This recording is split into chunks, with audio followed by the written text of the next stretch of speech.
Good morning. Can you all hear me? Good morning. Since this is a Faculty Senate special meeting, I would like to call this meeting to order. My name is Shandro Dorgu. I'm the Faculty Senate President, and thank you very much for attending this morning.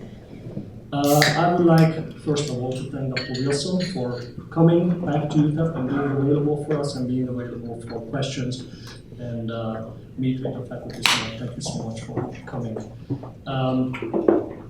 I would like to express that faculty have approached me and asked if there was a possibility for a wide open faculty forum with more of a town hall style. And so that was the request, and we understood that this meeting had to be limited to the Faculty Senate only. We have conducted in the past week and a half, we have conducted an online faculty survey, and nearly half of all UTEP faculty responded to this survey. Well over 500 individuals participated in this survey. The survey was strictly limited to faculty only. It was limited to being accessible only once and only from the faculty email addresses. So we tried to control the completion of the survey so it is not a wide open public survey with anyone's access to it, or where people would be able to submit it all the time. So these are reliably 500 plus faculty members responding. And from these survey responses, we have collected hundreds, if not 1,000 plus questions. And so I would like to thank the Faculty Senate members as part of the faculty and the general faculty for participating in this survey. Your questions and your feedback helped us to guide our future conversations. I would like to ask the Executive Council members who are joining, some of the members who are joining me here at this table for helping with processing the survey questions and the survey responses. And I would like to recognize and thank Dr. Steve Leslie from UT System Chancellor's Office, who was also serving as the search committee chair for your work and for guiding me for the past couple of days with organizing this event here today. So I appreciate all the assistance. So as I mentioned, we've had hundreds of questions submitted, and the task for us was to try to organize them, arrange them into topics, and that's how we will try to address this session today.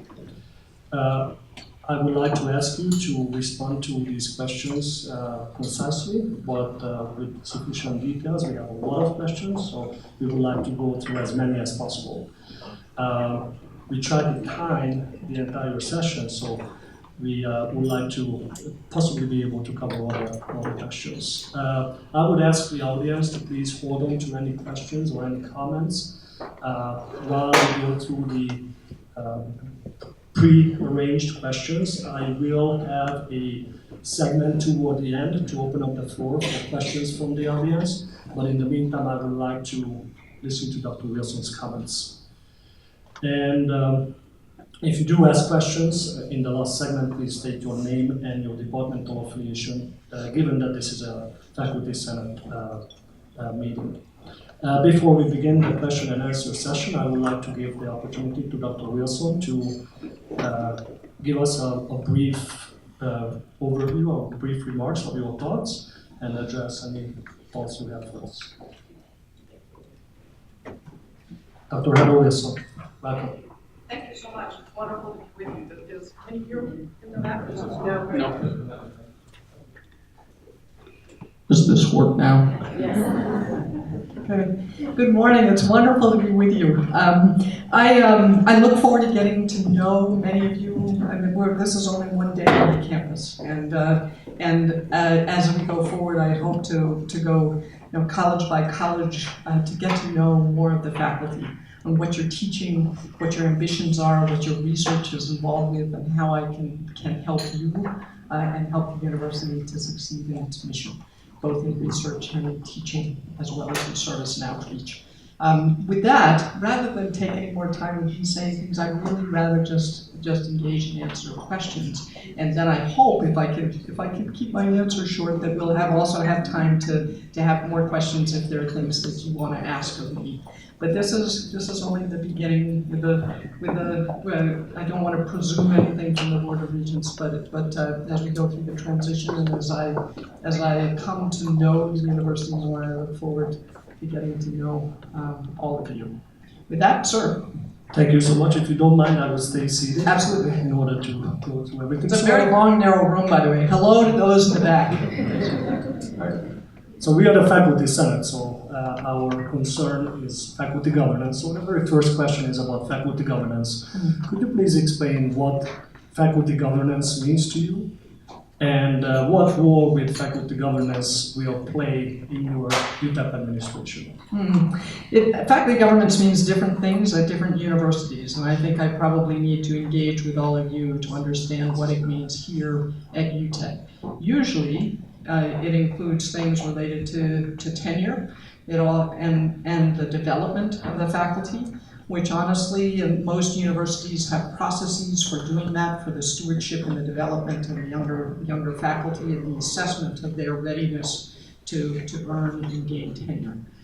My experience is that the faculty are generally the best ones to be doing that work and setting the standards for scholarship and development. It also means, in some universities, it also means the development of the next generation of programs and identifying where opportunities are. What are the next PhD programs? How do we further develop the ones that we have? What are the needs for new undergraduate programs? And on the academic program side, any university has to rely upon the faculty who are embedded in those fields to be able to understand what is needed most next. And so for academic program, heavy reliance on the faculty in that way. I'm not sure, is there another meaning that you have for the word governance here that I need to address or understand? Our understanding is that faculty controls the curriculum, and we have an academic responsibility, but I believe you have touched on Yeah, and the provost office, when it comes to curriculum and accreditation and so forth, that's generally the realm of the provost and the faculty and each of the deans and the departments to make sure that the program is of high quality and it's continuously reviewed to make sure that it is the best that we can do. Thank you. I would like to talk about gaining trust of the faculty. Our faculty survey showed that some faculty are supportive of your selection as the sole finalist for the UTEP president position, whereas others are opposed to it. How do you plan to reach out to all faculty to form a strong partnership to build mutual trust and support? I don't think there's any substitute. First of all, I think this university is going to go through a transition that will be difficult because Diana has been here for 30 years. And her leadership there are very few people in this room who served under the previous president.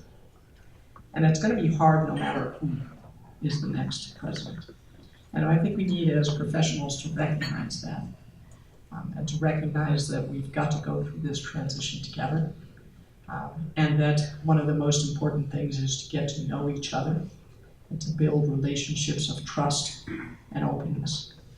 And I've done that in every place I've tried to work, so that if I tell you something, you can take it to the bank. And if I change my mind, or if something says there's some other piece of information, or I have an obligation to communicate that clearly and directly, and be honest with people.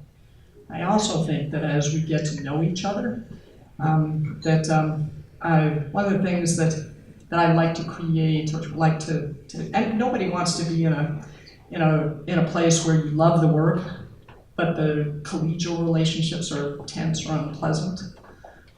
We all want to be in a place where we're just happy to come to work every day because of the quality of the people we get to work with. And those relationships are friendly and welcome. And I hope that my leadership will come to be seen in that way.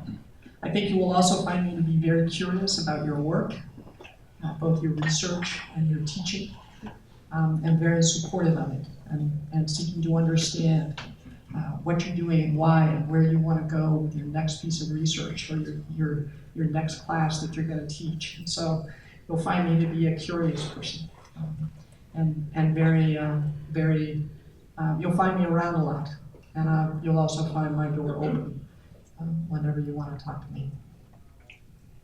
Thank you. Could you please elaborate what specific actions do you plan to take to build trust among our communities that a safe and welcoming environment is maintained at Utah? Yeah, I don't think you will find any changes. And I know, we were talking about this a little bit at breakfast. Social media is great for a lot of things, but it also tends to distance us from each other. And particularly when you don't really know someone or know someone yet.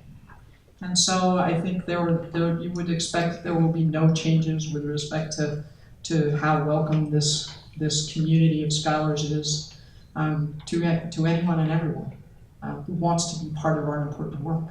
So that won't change. I do think, I've already started thinking about, okay, 30 days, 60 days, 90 days, 6 months, what are all the things I need to do?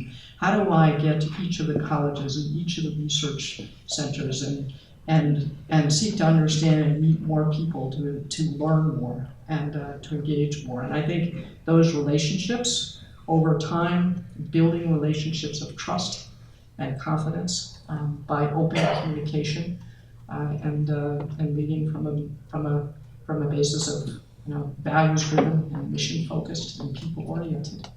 And that's, I think, who you will find me to be. Thank you. Moving on to the next category, we would like to talk about higher education experience. Your CV seems to indicate that you have no experience in university-level teaching, publishing academic research, explicitly promoting interests of Mexican American and border communities, and have limited experience in directly serving low-income first-generation college students. Your CV also indicates a lack of faculty background or lower-level academic administrative experience such as chair or dean. We recognize that you have served as a president of an academic institution in the past, but what specific actions do you plan to take to sufficiently understand the faculty and advocate for the faculty? I would call that a loaded question. Let me talk a little bit about my life and how I ended up coming to this place in my life. I've had a variety and a very diverse set of experiences in life, and I've lived a blessed life. I was the first person in my family to go to college, which was a really big deal. And I got a full ride scholarship to go to college. And I got a full ride scholarship to go to graduate school. And I almost made a stupid decision to not go to graduate school with a very prestigious scholarship. And I had a mentor, an instructor at the time. He was actually my flying instructor, and he was the most boring instructor I ever had in my life. But he did me one really good favor. He said, I hear you're thinking about turning down your graduate school scholarship to go to flight training. And I said, well, yeah, I am thinking about that. And he said, don't be stupid. Go to school. And I did. I was life teaching. I've done a lot of different things. I have a PhD in my field. I'm a distinguished graduate. The book that I published for my thesis won an international prize, so in my field. While I have not been an academic, I have published in my field and in international law and international organizations. The focus has not been on Latin America, and that is true. I'm not a Latin American scholar. But while my work history is non-academic, I have a great appreciation for and have published both in my field and in policy works.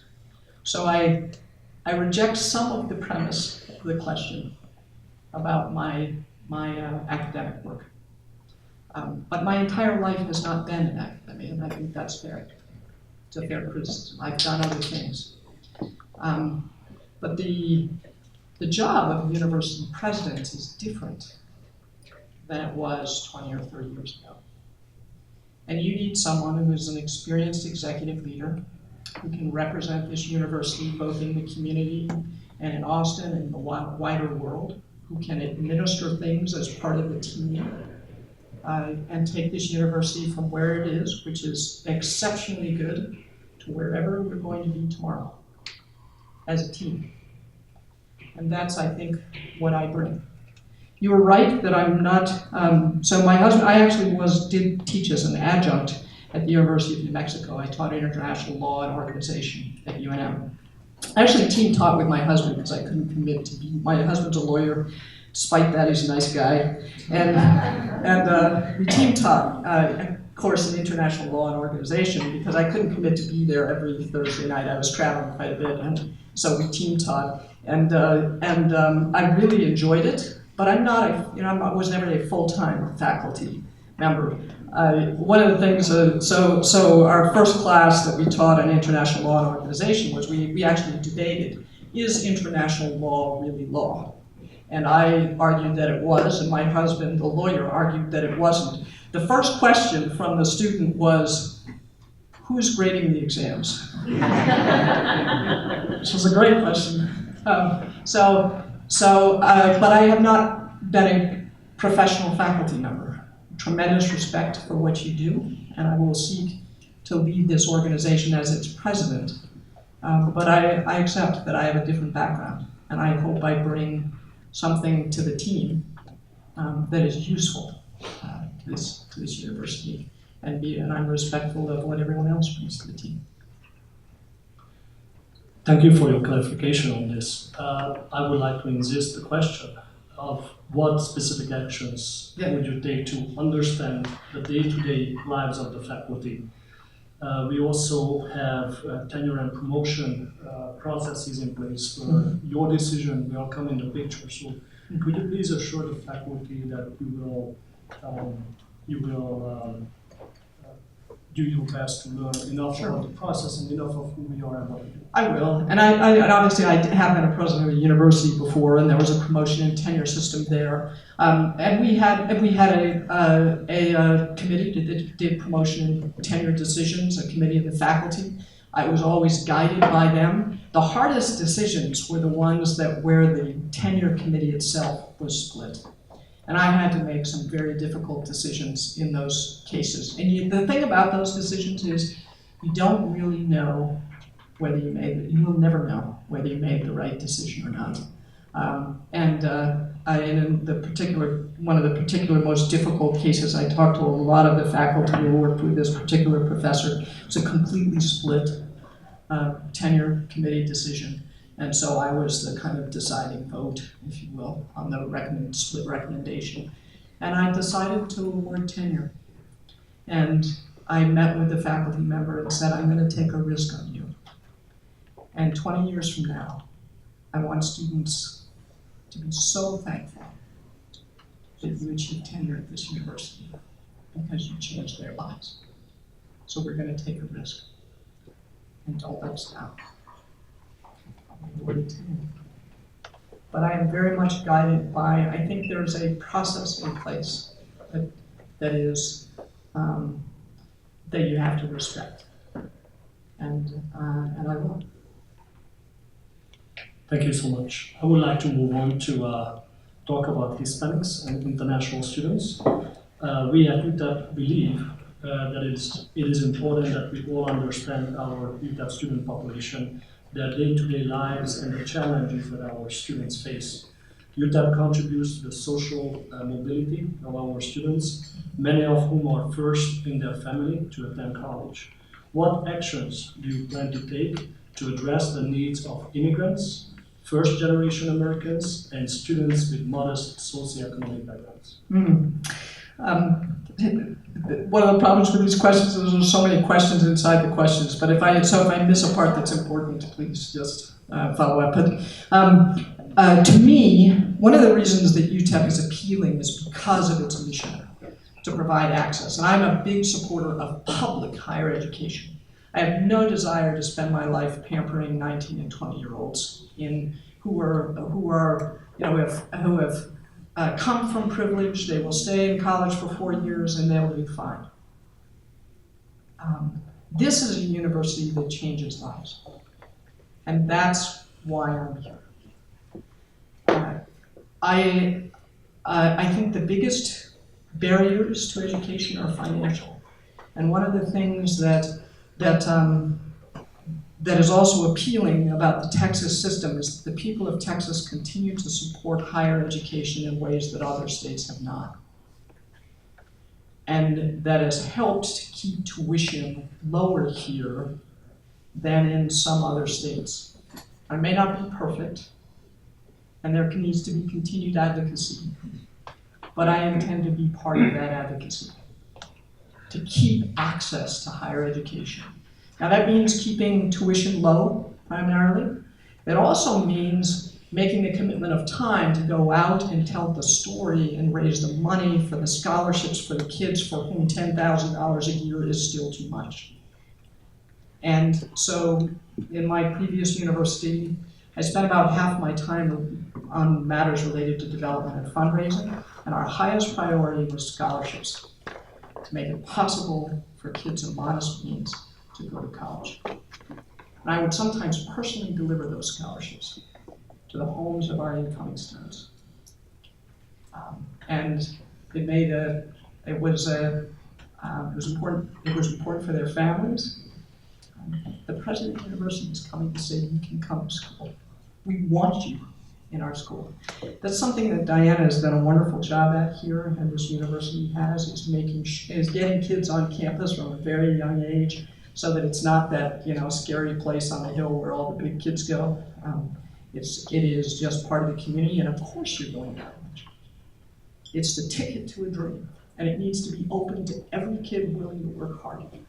So I will continue to be a passionate advocate for access to public higher education through this university.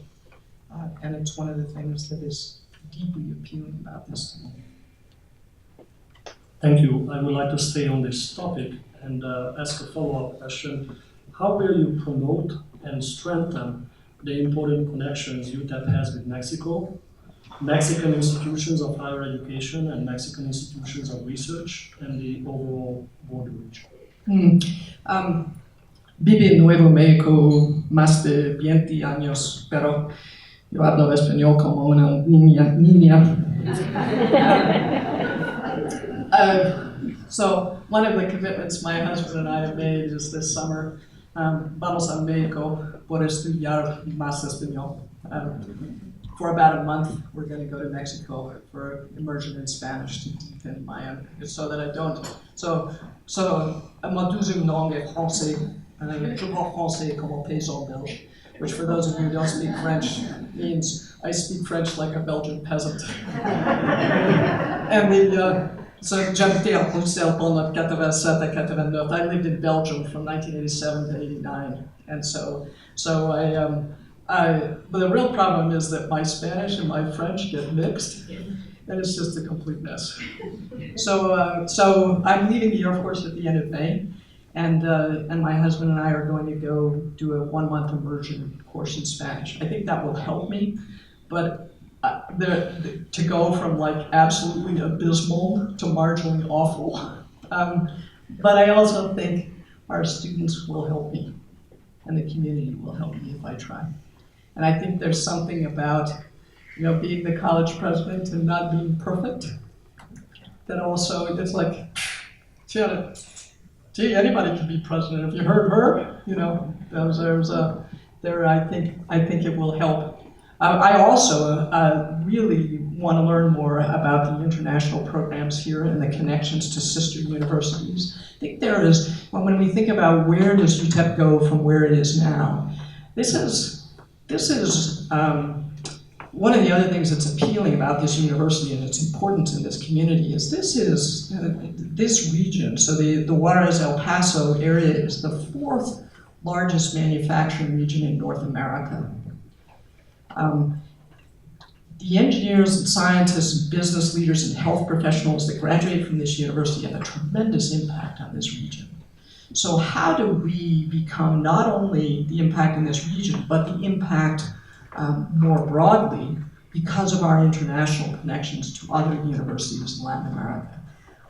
I'm interested in learning more about what UTEP already is doing, and then what is it we need to do? How do we build upon that? Where do we go from here with respect to being a university of the Americas, particularly at the graduate level, but not exclusively at the graduate level? So staying on that topic, I would like to talk about DACA students and Say the name. DACA, DACA. Dreamers, and also students who are Mexican nationality. UTEP has been a safe place for the DACA students, and our faculty would like to see that continues. Could you please describe your positions concerning the undocumented students, the DACA students, and also those Mexican students who cross the border on a daily basis? Yeah, we will welcome them. I've been a university president before. I'm sure the Texas system has policies on these things, and we'll welcome them. I think it's great that we have students coming across, 1,000 students, I think, coming across the bridge every day to go to university here. It creates a richness and dimension on campus that few other universities in America can offer. What a great situation. So we will welcome them. I would like to talk about LGBTQ issues. How do you plan to engage with students, faculty, and staff who are in the LGBTQ community and who seek to have their rights protected? And how will you ensure that they feel safe and respected? Yeah, this is one of those that I know has been bouncing around on social media. There will be no change at all in what the policies are, the way in which people are treated, irrespective of their sexual orientation. That's just, and I was talking to someone from the UT system just when they were kind of describing. So I'm still the Secretary of the Air Force. We've been kind of busy over the last week and things, and so they were telling me by distance what some of the questions and the concerns were. And I said, I wish right now that I could just put up for you on the wall a picture of the team that supports me right now as the 24th Secretary of the Air Force. Maybe just close your eyes with me for a moment, and I'm going to describe that team. The closing team is a large organization, but I have about a dozen people who work in the office of the Secretary. They are from every corner of this country. They are multiple faiths and ethnicities. One of them is gay, one is lesbian. Some are fighter pilots, one's an intelligence officer. 3 of them are parents of teenagers. They have our deepest sympathy. One just came off maternity leave, has a new baby. And every single one of them get a patch for their arm. They have Velcro on their uniforms, and it says Team 24. I'm the 24th Secretary of the United States Air Force since 1947. They all give themselves numbers. I think that's kind of funny myself, but they are always talking about the 24th Secretary. And they got a patch for their arms. It said Team 24. They are a very high-performing team. They are fantastic. And they're very diverse. Thank you for the question. Thank you so much. We have received a lot of questions from faculty regarding your political views, so I would like to address a couple of these important questions. One question is, how will you make sure that your future actions as UTEP president will be independent of, or will not be influenced by your past political perspectives in regards of border issues, immigrant students, minorities, and LGBTQ issues? Yeah, I'm not here as a political figure. I'm here to be the president of the university. Probably everyone in this room is, I hope, most of you in this room have registered to vote, and they probably ask you in Texas if you want to be a Republican or a Democrat or an independent or decline to state or a green or whatever, and you put something down. I do not care. I'm here to lead this university, and I'm focused on the mission of this university, which is to educate and to drive discovery of relevance, and to serve the community in which we live. That's why I'm here. And you will see me every day trying to be a miner. So that's what I do.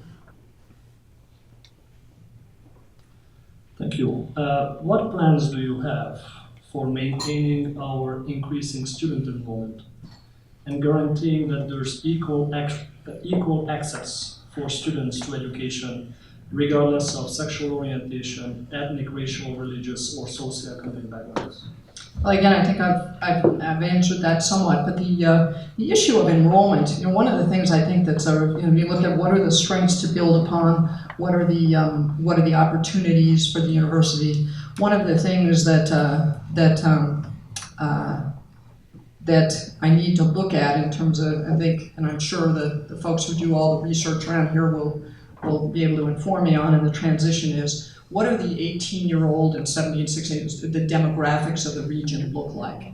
I was a president of a university where the 18-year-old population was declining, and it was a major issue. But what does it look like in this region? And then what does that mean for projected enrollment over the long term?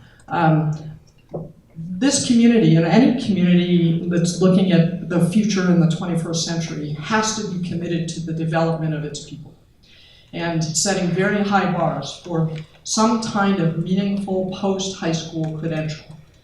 One of the things I like about UTEP is its close connection with the community college and with high schools, so that there's a pathway to that credential that students have an opportunity to follow. I think we need as a community to set a really high bar, because the communities that do, by that I mean a high expectation, not a high bar to jump, but a high expectation for the young people that are living in the region generally served by this university. And it's because the challenges of the 21st century will require more education than we had, or than our parents had, or our grandparents had. The world is different. Everybody has, we're all our stories, right? Every one of us has a story. My grandfather, so I told you I was the first person in my family to go to college, but I'm actually a third generation flyer. My grandfather came to this country in 1922, and he was a barnstormer, and he flew airplanes. He flew in the First World War and the Second World War. He did not have a high school degree, but he was a flyer, and he could fix anything. He was an amazing guy who could use any tool that I'd ever seen. My father got a high school degree, and he was a mechanic and a pilot. But my grandfather started flying shortly after the Wright brothers, and he lived to see a man walk on the moon. That capsule that brought a man to the moon had less computing power than the phone in your pocket. What was good enough for our grandparents is not good enough for our children and our grandchildren. The world has become much more complex. And we're going to need to make sure that we set our high goal, and that the idea that 60% of our young people in this community served by this university have some meaningful post-high school credential is something that we have to set as a goal for us as community leaders, because they're going to need more than we needed or our parents needed in order to be able to thrive in the 21st century. And I think that's possible to do. And I think that this kind of a university, combined with the community college and the high schools here, we can do this. And that means that we lead the way. We can do this. Thank you. I would like to shift to access and excellence as our new topic. As you know, that's a core mission of our university. And so I would like to ask you what strategies would you use to maintain our current access and excellence mission? You have a number of programs here. This is one of the things that I think UTEP has led the way on nationally on access and excellence, and they are not. So some people kind of pose those as though you have to choose one or the other. Great universities do not. And this university is not bought into that idea that you must choose access or excellence. And I actually find it a little bit offensive that we have, organizations like US News, World Report, and others who have said that excellence, defined excellence by how many people you exclude. I mean, think about that for a second. In any other realm, healthcare or hospitality or retail, we don't say this is a great store because they wouldn't let 90% of the people in the door. But we do that in higher education. And a lot of people, unfortunately, have bought into it. I think it's the reverse. Let's judge ourselves not by whom we exclude, but by whom we include and their success. And so there are a lot of things that UTEP has already done and pioneered, the outreach work to schools, getting kids on campus, creating that expectation, and also the feedback loops to the high schools on, right, if a cohort is not doing so well in freshman math, which high schools did they come from, and how do we help make sure that students are ready to learn and make that next step. I would guess that many of the teachers in the school districts served here in West Texas come from this university. What does that also mean for us on how do we improve and continue to improve the quality of teaching for our K-12 education? So I think there's a tremendous opportunity here to continue to keep the doors open. I also already talked a little bit about financial access, and that's a big issue too. Finally, I would say creating the expectation that in America, one of the ways to succeed here is in America, or anywhere really in the 21st century, is to get a good education. That it's the ticket to a dream. No matter what your dream is, it's the ticket to a dream, and it's accessible to everybody if you're willing to work hard at it. So come to UTEP. And so continuing to advocate in that way. Thank you so much. Speaking of excellence, how will you ensure that all the colleges, departments, programs, schools, including the humanities, develop or maintain their competitive undergraduate and graduate programs? I would assume that many of your programs are accredited. I think the process of accreditation and self-study is a really healthy one. Because it both gives you external review, but it also causes us to constantly be evaluating, are we really as good as we think we are? And really constantly making sure that, so external accreditation, not only of the university, but particularly of the programs, I think is very important. And of course, in engineering and sciences, that's ABET, but there's in whatever program we're in, always making sure that we really are the best at what we do and supporting that process of accreditation. And now I've lost my train of thought, so you're going to help me. Programs, undergraduate and graduate programs across all colleges, all departments. Now, I don't know what the evaluation process is for the University of Texas, but and it may be university by university, and I need to get to understand here at UTEP how you go through the process of saying, okay, is this program successful, and what do we decide? There are moments where you invest you do startup for a particular set of research expenditures and so on, and get a center going. Is it working, and at what point do you evaluate those programs? Because I was at the university I was at before, there was sometimes a reluctance to do that, and we had some programs that had been really good at one point in their lives, but where they hadn't renewed themselves, and they weren't, the faculty who In a particular case, were fairly close to retirement. They weren't bringing in new research. They were not actually bringing in enough research to support their own salaries and so forth. But nobody really wanted to say, you know, maybe it's time to shift to half-time. Maybe it's time to restructure where we're going with this. Periodic program review usually brings that to the fore. And I would guess that the Vice President for Research and the Provost have those kinds of mechanisms here, so that you look at and make sure that, because every dollar that you put into something like that is a dollar that's not going into another program where student enrollment is up, research is up, and so you have to make those decisions, and it's usually every university has a process for doing that, whether it's mandated by the system or it's run by the university. Speaking of research, I would like to talk about R1 designation. As you know, UTEP just very recently gained or obtained the R1 designation, and we would like to know how will you ensure that UTEP maintains this designation while at the same time we also have the access mission of our university. Like I said, I don't think they're incompatible, and great universities do both. First of all, congratulations. As my brother would say, that's a wicked big deal to become an R1 university. But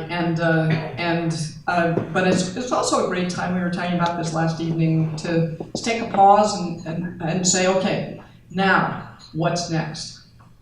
What do we want to do with research? Where are our strengths? How can we build on those strengths? Where are the gaps, and how do we fill those gaps?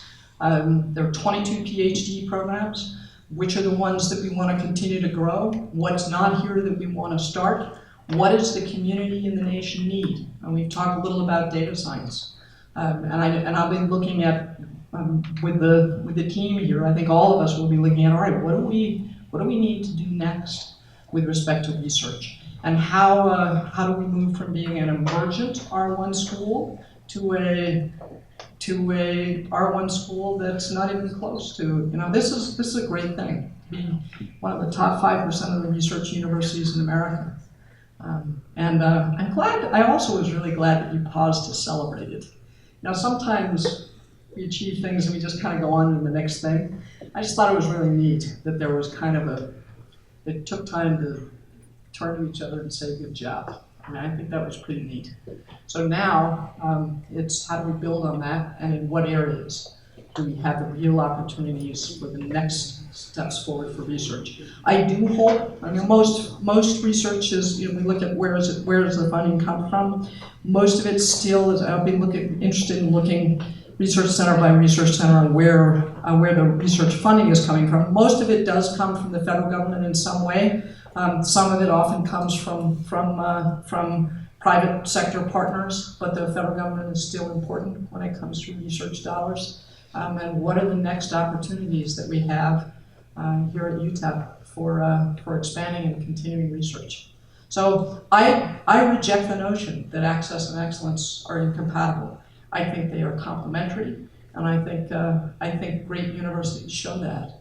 You know, another example of a school very, in some ways similar to UTEP, Arizona State University does close to $500 million in research expenditure every year, and provides exceptional access to people to higher education.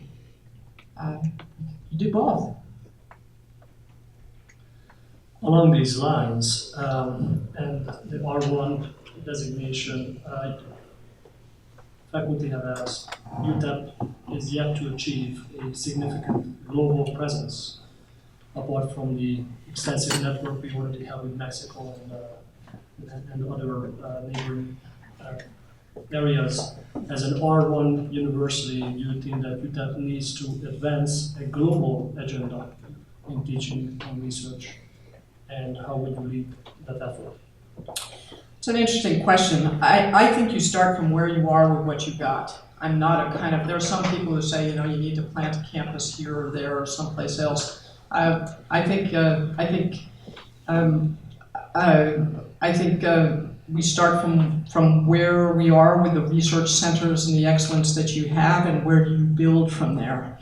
And that all rests on the faculty and the excellence of the faculty and their ability to see where their field is going and put in the research proposals to support the students and strengthen in those areas. So I think that's, I'm not one that thinks that somehow we've got to, set up UTEP Dubai or something to be, a global university. I do think that you've got a particularly interesting position to build upon to be a center of excellence for Latin American and North American studies for both American students and for Latin American students, both at the undergraduate and graduate level. And I'll be interested to see what's here and what people may be interested in doing in that way, growing.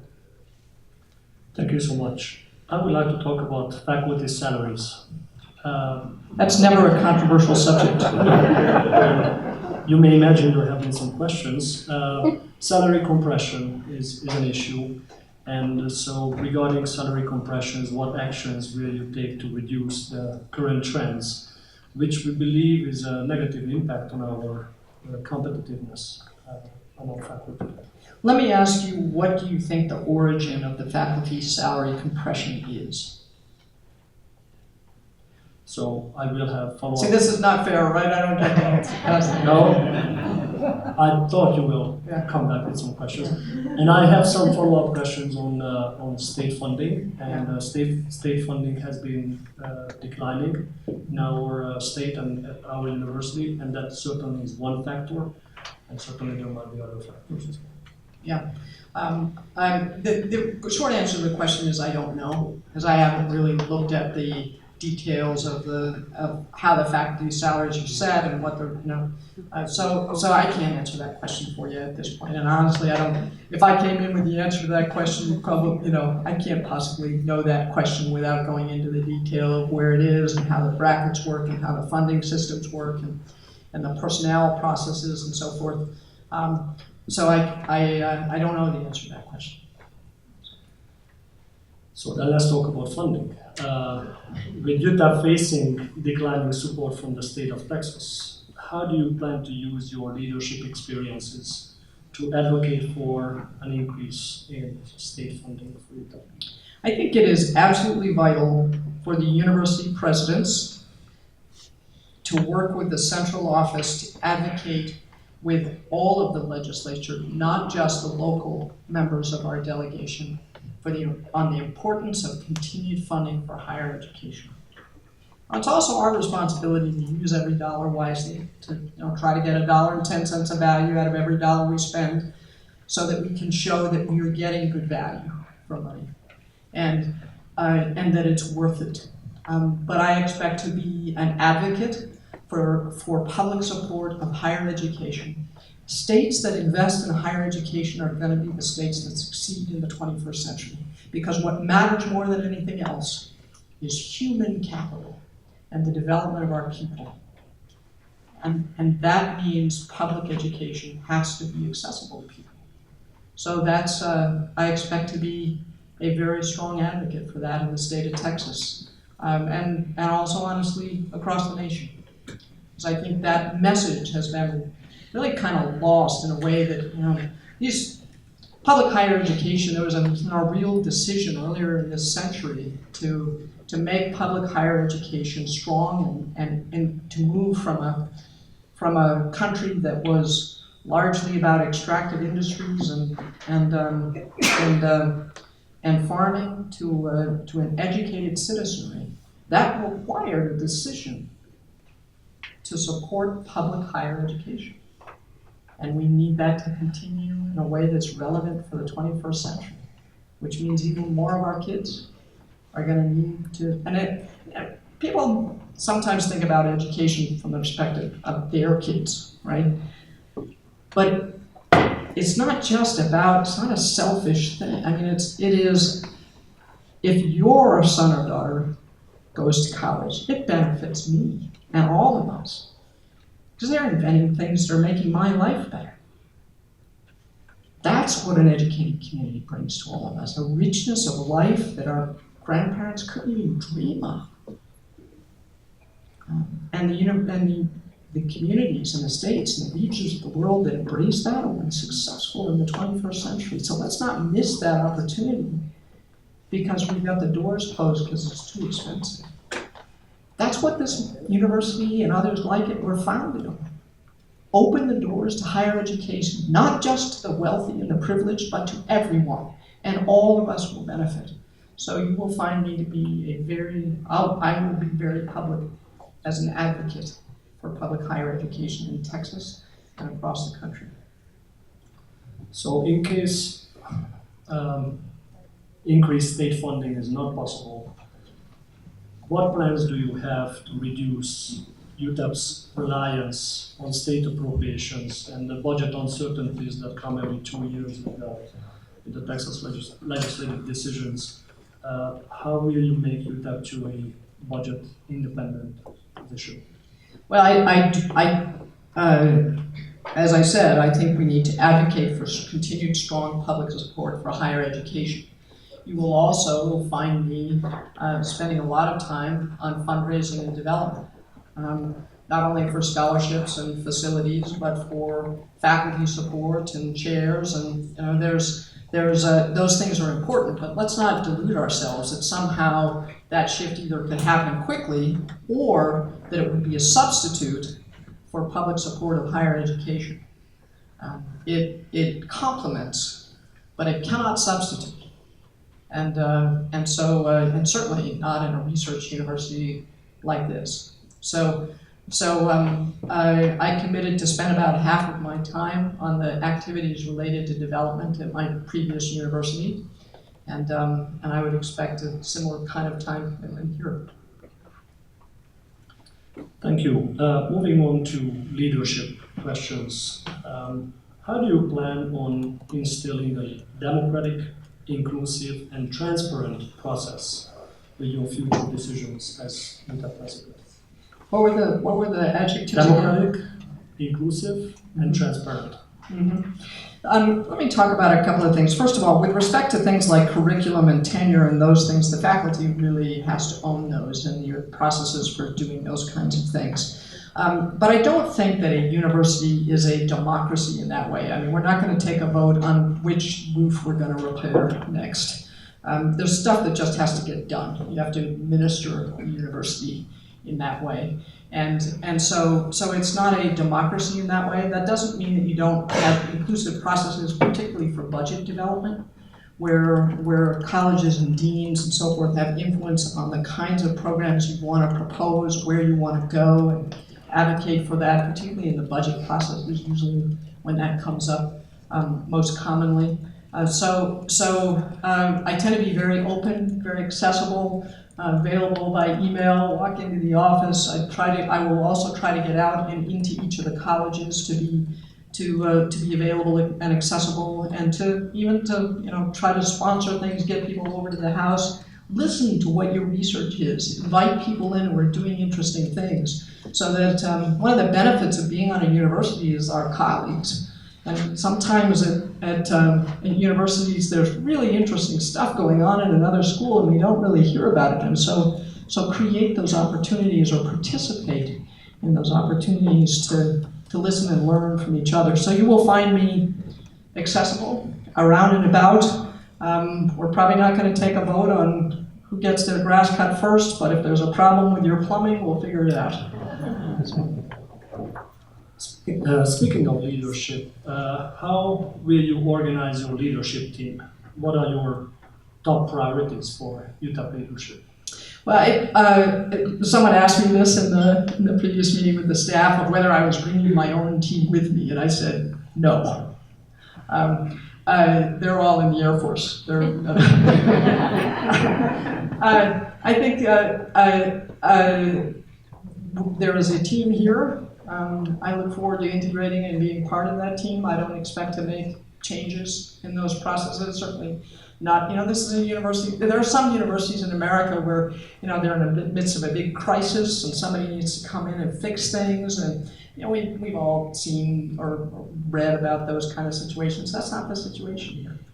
This is a university that's been very well run, that's had a wonderful president for 30 years, will work on the transition, and we'll work through together. There are probably mechanisms here for various, every university is a little different on the way their governance systems work, or how the executive councils work, or the council of deans, or the faculty center, or whatever. And so I'll adapt to those mechanisms here. But I don't come in thinking, you gotta change everything, and I'll adapt, and then we'll move forward together. Thank you so much. We have one more topic to cover, and then... This is exhausting, by the way, I just want to let you know. And what time is it? You're doing great, thank you so much.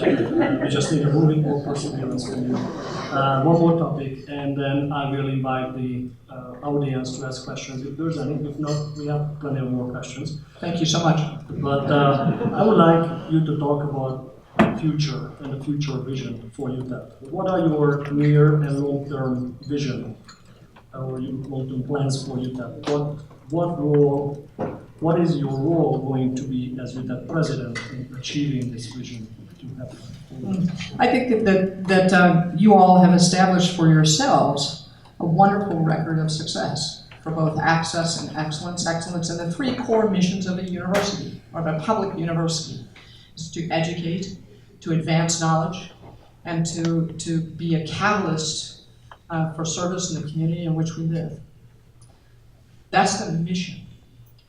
Where we go from here is something that, over probably the first, one of the things I asked was, is the strategic plan current? And it's not, and they decided not to update it until I got here. But a strategic plan that really looks at, all right, where are we? And now where do we need to go, and how are we gonna get there?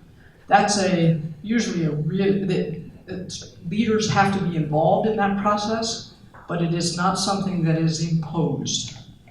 It's something that will really look at the data from where we are, what are our strengths, where do we need to go, what are our challenges. And usually the most important thing about strategic planning is deciding what we're not going to do. Because if we have 20 goals, we're not going to achieve any of them. So what are the most important ones? And how are we going to take ourselves forward?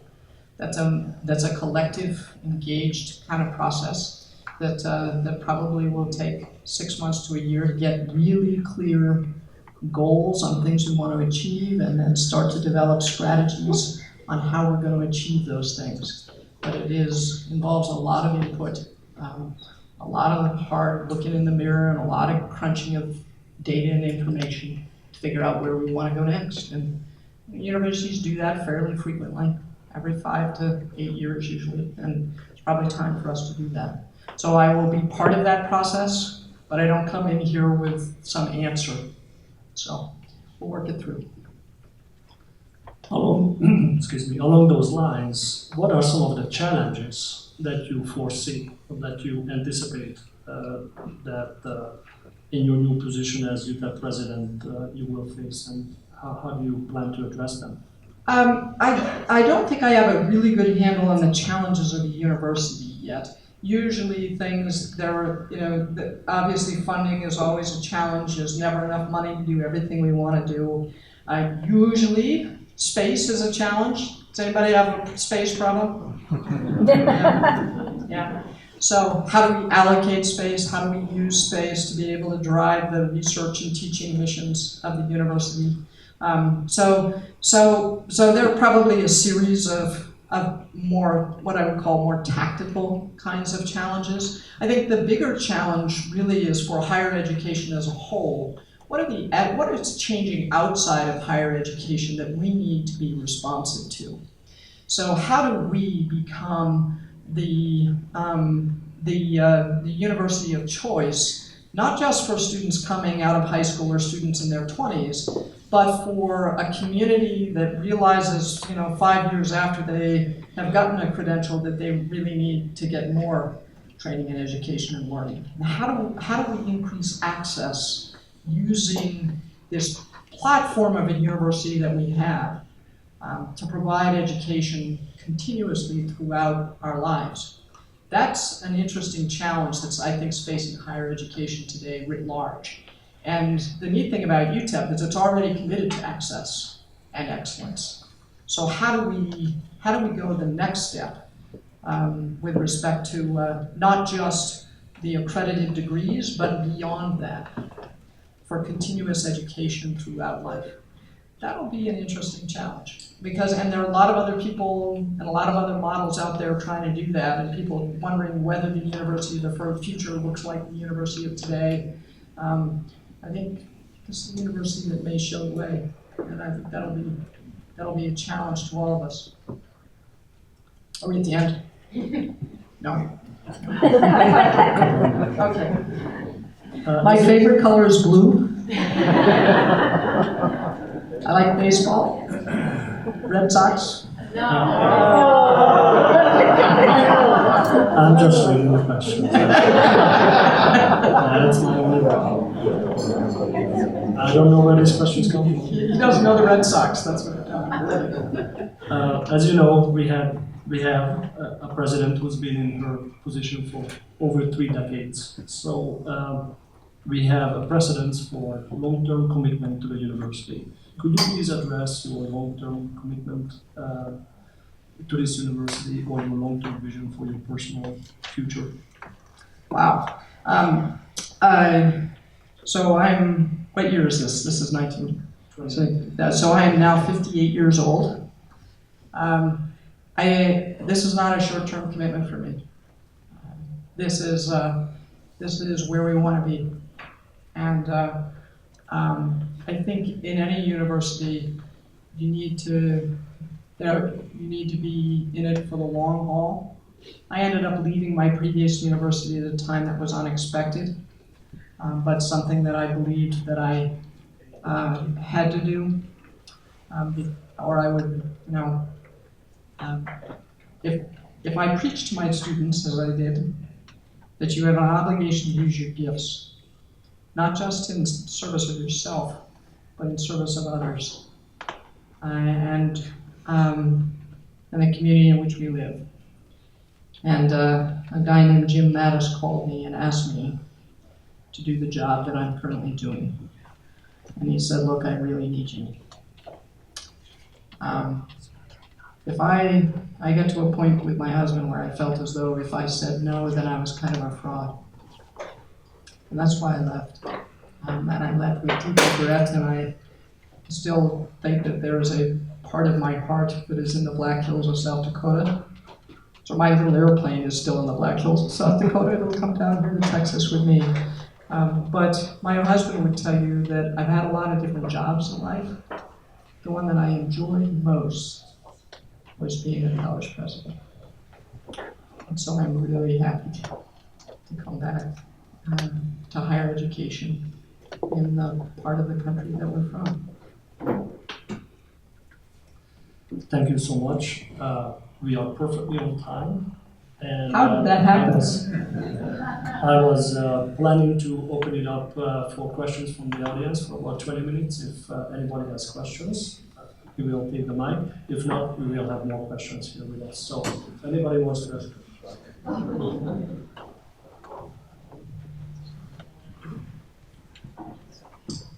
Hi, Dr. Wilson. My name is Hugo Gutierrez. I'm an assistant professor at the geology department. So one of the things that I would like to ask you, you've been a native of New Mexico, if you will. And in this area we have very pressing environmental challenges. And this university, it's such a big asset for the community to try to solve these issues. But many of these issues, as a national community, are not just on this side of the border. So there are some big challenges, to try to work with people on the other side. So my question to you is, what is your vision for that? And what do you think we should do as a university to be even more efficient in solving some of these problems, like water, for instance? Are you working particularly on water? I'm an ecologist, so. One of the things that I did when I was in Congress and got involved with and supported was the Water Institute at the University of New Mexico, and they,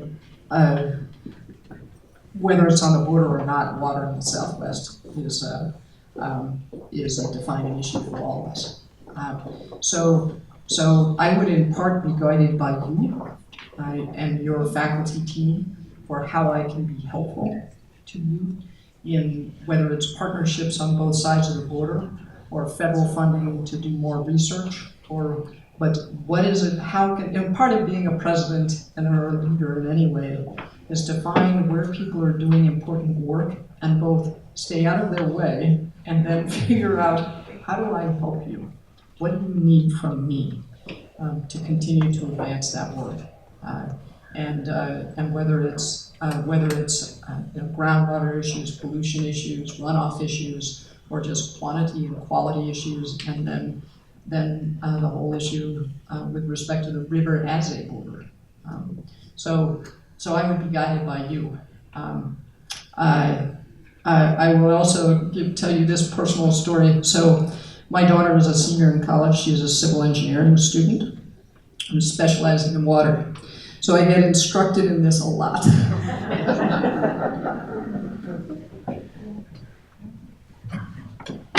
Yes, my name is Paul Corolla. I teach in the mental health counseling program in the Department of Educational Psychology. Thank you. Teaching to say that slowly. I teach in the mental health counseling program. Mental health counseling. I have to tell you this. So I have one ear that doesn't work very well. So I apologize. Thank you. First of all, thank you very much for coming and speaking with us and answering our questions. I have just a very quick follow-up in regards to our international location. Will you be supportive of faculty engaging in teaching, research, and service on the other side of the border as well as here? Absolutely. In fact, I look forward to it. I think that's neat. I also, you asked me about faculty and teaching before, and I was trying to teach at South Dakota. One of the challenges of South Dakota in committing half my time to development is that most of the students are fewer now, but in the earlier years, most of the students who graduated from that university dispersed. There was like this diaspora of South Dakota Mines alumni all over. In fact, a lot of them here in Texas. So I traveled a lot, and so I could not always commit to be on campus. But I hope to actually teach here, probably a freshman course. So I think that's where you really learn what's going on with students. And I think I could probably teach a really good course in American government. Which gets back to one of the previous questions asked about teaching, but I think that's great. And whether it's with a partnership school or just in whatever way works, I think that's great. Hi, I'm Brian Yothers, Department of English. And I was wanting to ask what your view is of the role of the arts and humanities in fostering our students' thriving, and also how you would imagine yourself contributing to fostering the thriving of the arts and humanities on this campus. Okay, so I'll tell you the story. I was the president of an engineering and science school, and one of the things that caused me to, I didn't think at first, I wasn't sure it would be a good fit. It turned out to be a wonderful fit. But the day that I was there for my final interview, there was a concert. And my husband and I loved the arts. Where he was a oboe player and an English horn player, and in pit orchestras before he went to law school and ruined his life. No, it didn't. It was, and we actually became so. All right. So here's the scandalous part. My husband was my law professor in college. When I was an undergraduate, I had to take, so it's not only in college, but it's at the Air Force Academy. And so that sounds really scandalous, but it actually took him 9 years to ask me out on a date, so it wasn't really quite that scandalous. And the reason we kind of stayed in touch with this teacher friend of mine was so we were in class one day, and one of my classmates said, something is busting out all over. And my husband, who was pit orchestras, loves Broadway, this kind of thing, says, oh, sounds kind of like that song from Oklahoma. And I blurted out in class, I said, no, Carousel. Because June is busting out all over is from Carousel. It's not from Oklahoma. So he was amazed he got it wrong because he loves Broadway musicals. And he was amazed that a Philistine cadet would know anything about Broadway. And I had grown up in a town with a teachers' college that specialized in music, and so everybody in the town was like involved in community plays and all that kind of thing. And so our first date was he 9 years later, was to come see a show on Broadway. And so we have continued to be supporters of the arts. And the concert that we went to on the campus was stunningly good. So South Dakota Mines has had more all-state musicians than any other university in South Dakota. And we had a lot of students who went there because if they went to a bigger school, it would be all the music majors who got to play in the band. And instead they got to. And it was a wonderful part of campus life. We were very strong supporters of it. You will see me there in the audience and clapping. And it adds richness and dimension to our lives. So no matter what our profession is, there is something about the arts that is uplifting and entertaining and makes life richer. And so don't ask my husband to play in the pit orchestra because he's not that good anymore, but we will be there. Hi, Dr. Wilson. Orlin Likes from Sociology and Anthropology. A couple of months ago, when your current boss visited our city, and in Joe Mattis? No, the president. Okay. And in the weeks leading up to that, he used his national platform to spread falsehoods about our community that many felt were very damaging to business in the community, to UTEP's possible future enrollment, to tourism. And I'd like to know if you will disavow those very damaging mischaracterizations that he made of our city, which were felt to be very insulting and hurtful by El Pasoans across the political spectrum. I think the mayor has spoken out very clearly and articulately on that. But particularly that El Paso is the fifth safest city in America. And I think El Pasoans were very clear and proud of your city and your heritage and of this university. And I would continue to carry that forward. Hi, I'm Stacy Sowards from the Department of Communication, and I wanted to ask a follow-up on two comments that you made. One is about DACA students, and the other is about LGBTQ communities here in El Paso. You mentioned that you would welcome DACA students and also that you had a diverse team. But I'd like you to speak a little bit more about what you would specifically do to welcome DACA students and how you support diversity in a university setting. With respect to the DACA students, I assume that there is law and policy here in Texas that's very similar to what it was in South Dakota. Is you just don't ask. I mean, that's not we educate who comes in our doors. As it happens, my special assistant in South Dakota so she had finished university in Arizona and was in charge of my office. Was a dreamer. So this is not a new situation for me. You treat people. I wrote about this a while ago. I think the whole issue on immigration needs kind of a restart in some ways. That we need to be able to welcome people into America and engage them in our community and give them an opportunity. And I think particularly the children of families that came here through no choice of their own, really know no other country. We need to welcome them and weave them into the fabric of America. And that's good for the community, it's good for the country. So my views on immigration are actually pretty well known and are published and out there. With respect to the LGBTQ community, there will be no change in the policy, and I'd encourage you to look at there was a story in the paper this morning talking to some people from the university that I read before, and who said this was just not even an issue. Hello, I'm John Moyer from Electrical Engineering. Prior to being at UTEP, I was at New Mexico Tech. And since the day I got here, I wish there were certain things that we would have adopted at UTEP that were there. Like what? We're very top down. There, the faculty works with the president.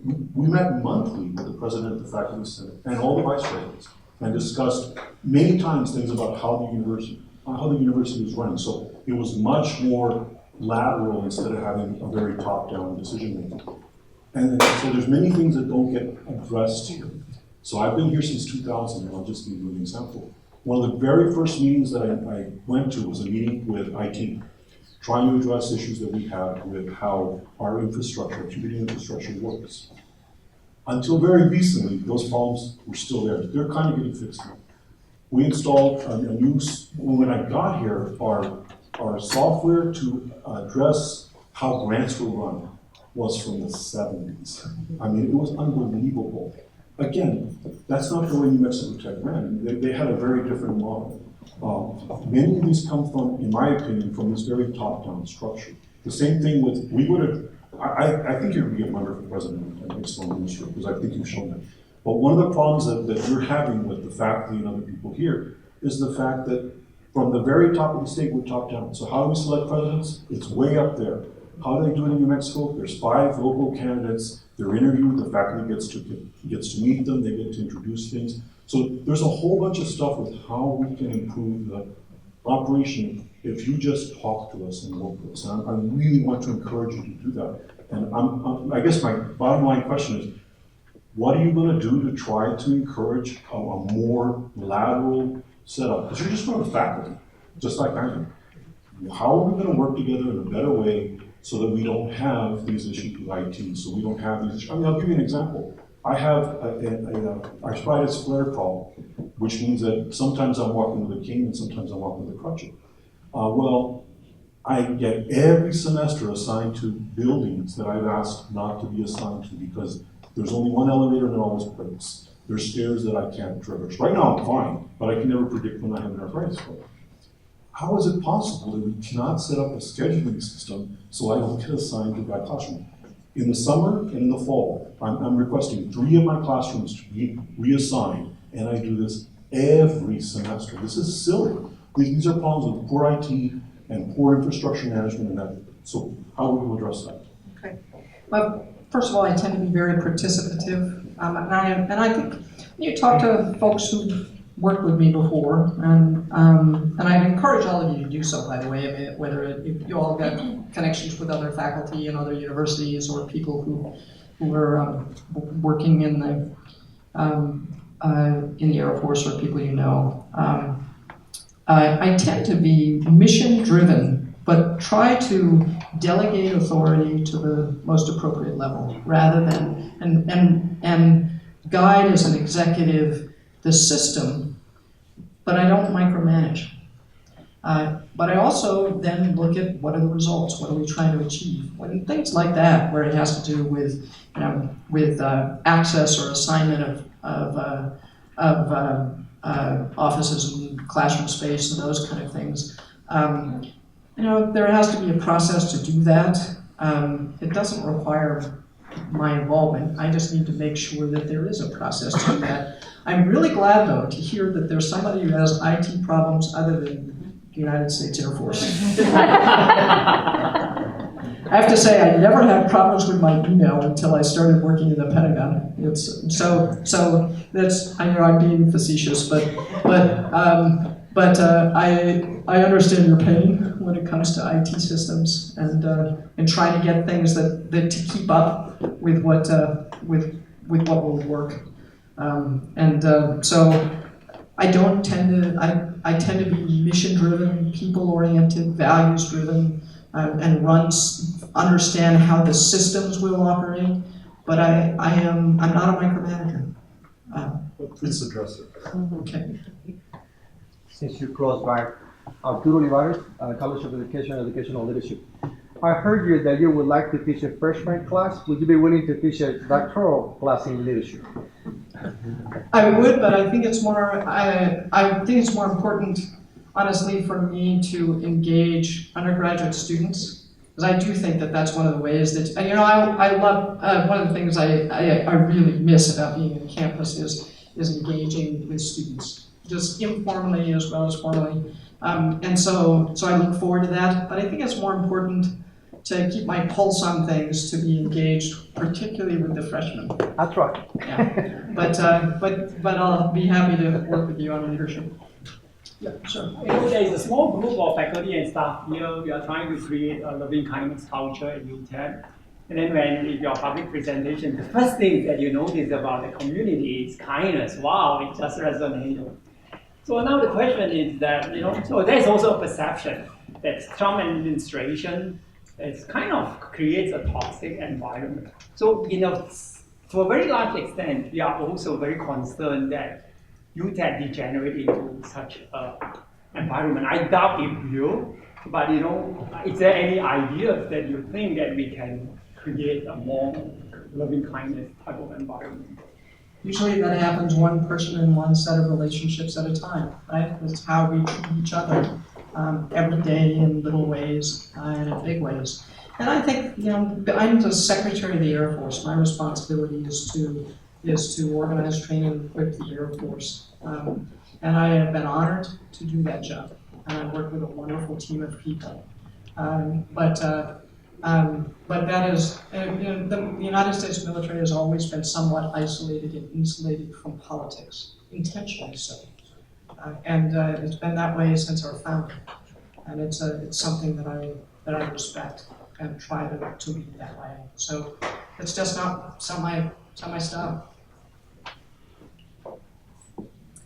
Hello. Sorry. Stella Quinones, Metallurgy, Materials, and Biomedical Engineering. Yeah. And we have faculty in our department that have been here many years. They have a lot of experience. They contribute to our strategic plan of the department.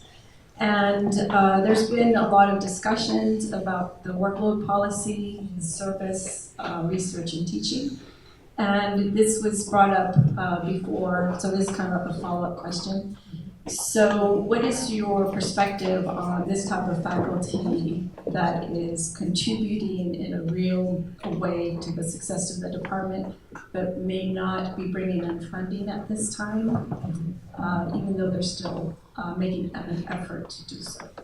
Well, I haven't looked specifically at your workload policy here, but there is,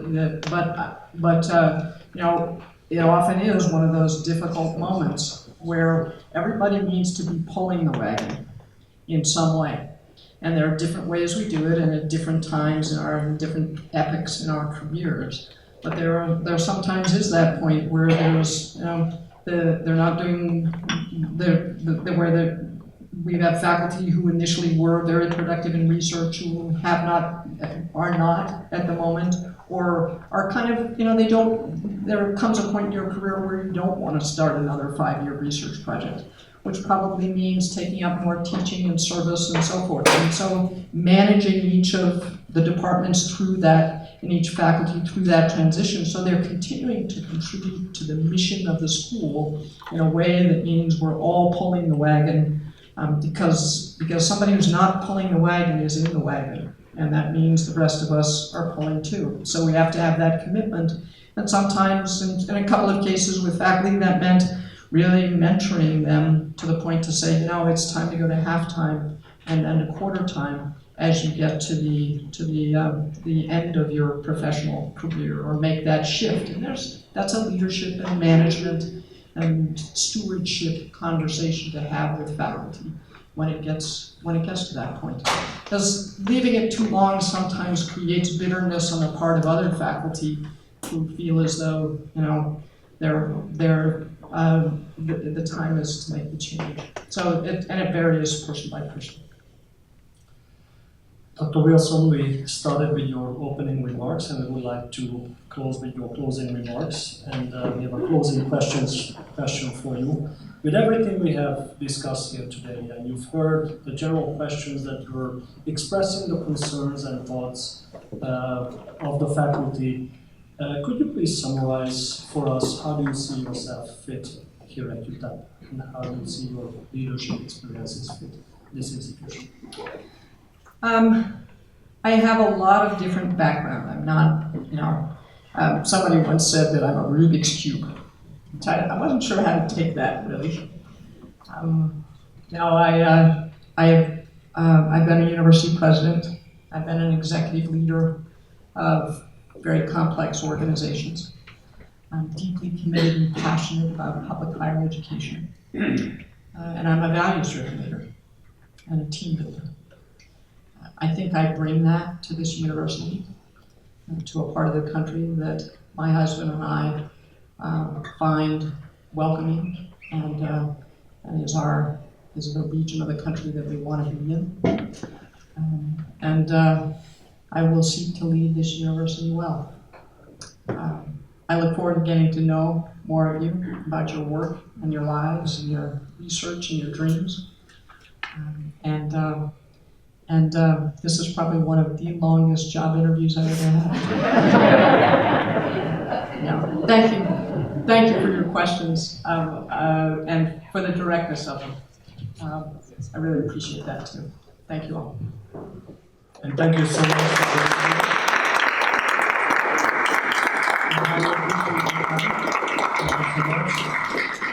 meeting is adjourned. Thank you.